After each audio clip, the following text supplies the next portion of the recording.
Alors, li ngeen gis moom mooy nguer, n'est-ce pas? On l'appelle en français, ou en tout cas son nom scientifique, c'est le Nguiera senegalensis. C'est une plante, n'est-ce pas, que l'on trouve dans la zone soudano-sahélienne, un peu partout au Sénégal, en Mauritanie, au Mali, en Guinée.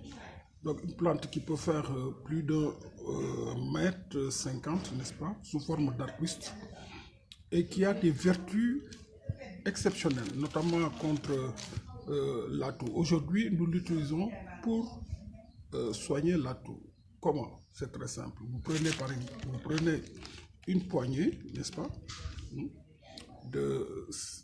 des feuilles, hein, voilà, et vous l'ajoutez, vous le mettez dans une casserole d'eau environ 1 litre, 1 litre 50, que vous allez bouillir. Donc da nga koy jël dugal ko boo ko jëlee lii da ngay jël takk bi ngay jël, da ngay jël takk bi soo paree nga def ko ci biir litre ndox wala litre ak genn wàll soo ko jël ko dem baxal ko moo woon leen ñu koy baxal.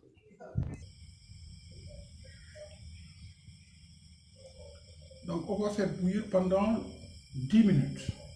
Ok? Koy baxal 10 minutes.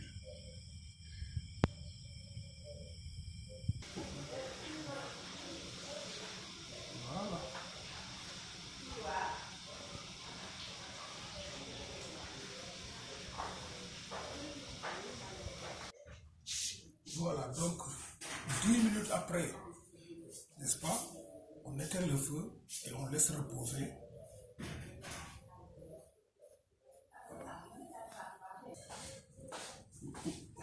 Voilà. Léegi da koy bàyyi nii mu. Bu dos bi demee du baax di.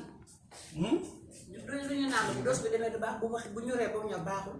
waaw warul ñor bu mu ëpp. dindi ko day yàq. léegi dañ koy dindi. dafa war a baax rek baax nii. Voilà, baax na léegi dañ koy teggi. Voilà, donc on l'a retiré du feu, donc ñu jëlee ko ci taal bi indi ko fii pour ñu seral ko, donc c'est pour le refroidir. Maintenant ça va.